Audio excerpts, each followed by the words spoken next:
عزیز طلباء و طالبات، اردو زون میں خوش آمدید۔ جماعت نہم فیڈرل اور پنجاب بورڈ کی نئی درسی کتاب 2025 کے مطابق میر تقی میر کی غزل نمبر 1 فقیرانہ آئے صدا کر چلے۔ پچھلے لیکچر میں ہم نے اس کی تشریح اور مشکل الفاظ کے معنی جانے تھے۔ آج کے اس لیکچر میں ہم اس غزل کے جتنے مشکل سوالات ہیں وہ مکمل کریں گے۔ اس کے علاوہ ثنائے لفظی اور ثنائے معنوی ان پر تبصرہ کریں گے اور وہ جانیں گے۔ آپ کی درسی کتاب کے پیج نمبر 104 پر یہ غزل دی گئی ہے، جس کا پہلا سوال ہے کہ درج ذیل اشعار کو فہم کے ساتھ پڑھ کر دیے گئے سوالات کے جواب لکھیں۔ تو آپ کو شعر دیے ہوئے ہیں: فقیرانہ آئے صدا کر چلے، میاں خوش رہو ہم دعا کر چلے، جو تجھ بن نہ جینے کو کہتے تھے ہم، سو اس عہد کو اب وفا کر چلے۔ اس شعر میں دیکھیں سوال پوچھا جا رہا ہے کہ شاعر نے فقیرانہ آئے سے کیا مراد لیا ہے۔ اس کا جواب کچھ یوں ہے کہ یہ شعر جو ہے اس میں شاعر کی مراد یہ ہے کہ انسان جب اس دنیا میں آتا ہے تو وہ خالی ہاتھ ہی ہوتا ہے۔ اسی طرح شاعر بھی یہ کہتا ہے کہ میں بھی اسی طرح ہوں، میرے پاس کوئی قیمتی چیز نہیں ہے۔ دوسرا سوال، میر نے کس عہد کو وفا کرنے کا ذکر کیا ہے؟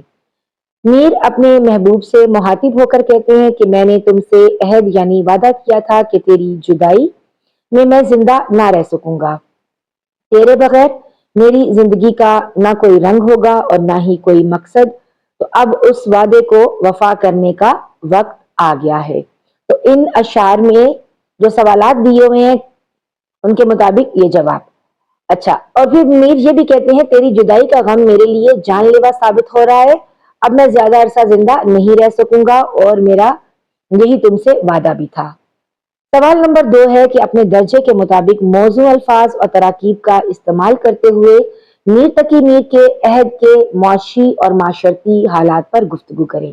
بیٹا پچھلے لیکچر میں بھی میں نے میر تقی میر کے جب حالات زندگی بیان کیے تھے تو اس میں میں نے بتایا تھا، دوبارہ سے اس کو دہرا لیتے ہیں کہ میر تقی میر کے آباء و اجداد نے حجاز مقدس سے ہجرت کر کے ہندوستان اور آگرہ میں قیام کیا۔ بچپن ہی میں آپ اپنے والد کے سائے سے محروم ہو گئے تھے اور آپ کے سوتیلے بھائیوں کی بے مروتی اور بدسلوکی نے آپ کو بہت متاثر کیا اور حادثات زندگی نے آپ کو حساس مزاج بنا دیا تھا۔ آپ نے دلی سے لکھنؤ کا رخ اختیار کیا۔ سوال نمبر 3 جس میں آپ نے عبارت کو پڑھنا ہے اور اس پر جو ہے سوالات کے جوابات دینے ہیں۔ میر کے کلام کی کوئی سی نمایاں خصوصیات لکھیے، کوئی سی 2۔ تو میر کے کلام میں ایک تو ہے نشتریت، جو شیلاپن، سوز و گداز اور بات کرنے کا سلیقہ ان کے کلام کی نمایاں خوبیاں ہیں۔ آپ ان میں سے کوئی سی 2 لکھ سکتے ہیں۔ میر کے کلام پر اہل نظر کے سر دھننے کی کیا وجہ ہو سکتی ہے؟ سر دھننا محاورہ ہے۔ ان کے کلام میں حزن و ملال اور ایک یاس انگیزی کی کیفیت ہے، اس پر اہل نظر سر دھنتے ہیں، یعنی واہ واہ کرنا۔ میر کے 72 نشتر مشہور ہیں، اس جملے کی وضاحت کریں۔ کہا جاتا ہے کہ مولانا حسرت موہانی نے سرتاج الشعراء میر تقی میر کے ان 72 اشعار کا انتخاب کیا تھا جو ان کی نظر میں میر کے بہترین اشعار تھے، اور یہ کس نام سے مشہور ہوئے؟ میر کے 72 نشتر کے نام سے مشہور ہوئے۔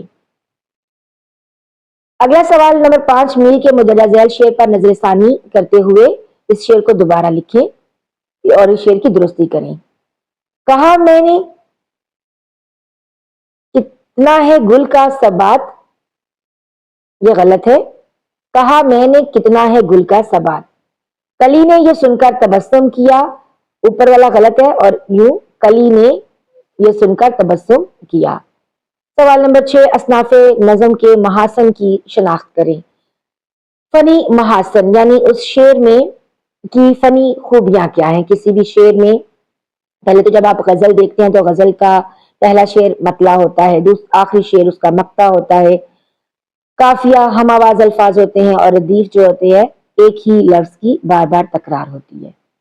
تو پہلے تو غزل کی تعریف دیکھ لیتے ہیں. آپ اگر یہ کوشچن آ جاتا ہے تو آپ اس طریقے سے لکھیں گے کہ غزل عربی زبان کا لفظ ہے.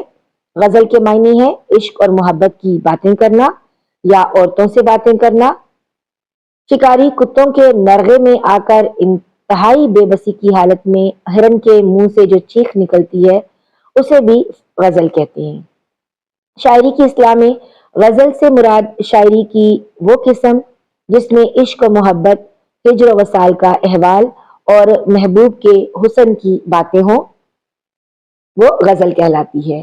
غزل کے اشعار کی تعداد ہمیشہ طاق ہوتی ہے جس کی کم سے کم تعداد 5 اور بعض ناقدین کے نزدیک زیادہ سے زیادہ کی کوئی حد مقرر نہیں ہے. غزل کا ہر شعر ایک اکائی کی حیثیت رکھتا ہے، یعنی غزل کے ہر شعر میں ایک الگ موضوع ہوتا ہے جو معنی اور مضمون کے لحاظ سے دوسرے شعر کا محتاج نہیں ہوتا. غزل کا ہر شعر اور اس کا عنوان الگ الگ ہوتا ہے. مطلع غزل کا پہلا شعر مطلع کہلاتا ہے بشرطے کہ اس کے دونوں مصرے ہم قافیہ اور ہم ردیف ہوں. بصورت دیگر اسے غزل کا پہلا شعر تو کہا جائے گا مگر مطلع نہیں کہا جائے گا. بیٹا مطلع یعنی اگر تو وہ شعر جو ہے اس میں دونوں مصروں میں ردیف موجود ہے اور دونوں مصروں میں ہی قافیے موجود ہیں تو پھر ہم کہیں گے کہ یہ اس غزل کا مطلع ہے. مقطع غزل کے آخری شعر کو مقطع کہتے ہیں بشرطے کہ اس میں شاعر نے اپنا تخلص استعمال کیا ہو. اگر ایسا نہ ہو تو وہ غزل کا آخری شعر کہلائے گا، مقطع نہیں کہلائے گا. یعنی مقطع ہونے کی شرط کیا ہے کہ شاعر نے اس میں اپنا تخلص یعنی اپنا نام استعمال کیا ہو، وہ نام جو اس کی وجہ شہرت بنا. تخلص اور اس کے اوپر علامت تخلص بھی ہونی ضروری ہے، تب وہ شعر مقطع کہلائے گا. قافیہ اور ردیف ہم آواز الفاظ قافیہ کہلاتے ہیں اور ردیف ایک ہی لفظ کی بار بار تکرار. اچھا جی، نیکسٹ کوشچن کو دیکھ لیتے ہیں. جیسے صدا اور دعا یہ کیا ہے؟ ہم آواز الفاظ ہے. کر چلے یہ اس میں ردیف ہوگا. علم بدی یعنی ثناء معنوی اور ثناء لفظی. بدی کے معنی ہے انوکھا، نیا یا نرالا. اصطلاح کے طور پر بدی سے مراد وہ علم جس سے کلام کو اور زیادہ اثر آفرین اور دلکش بنایا جا سکے. علم بدی کو علم معنی بھی کہا جاتا ہے. اسی طرح شاعری میں معنی آفرینی، لطافت اور تخلیقی رفت پیدا کرنے کے لیے جو پیرایا اختیار کیا جاتا ہے اسے صنعت کہتے ہیں. صنائع کی 2 قسمیں ہوتی ہیں، ایک صنائع معنوی اور دوسری صنائع لفظی. صنائع معنوی اردو میں کلام میں معنی اور صنائع لفظی سے کلام کے لفظوں میں حسن و جمال پیدا ہوتا ہے. سب سے پہلی صنعت تلمی.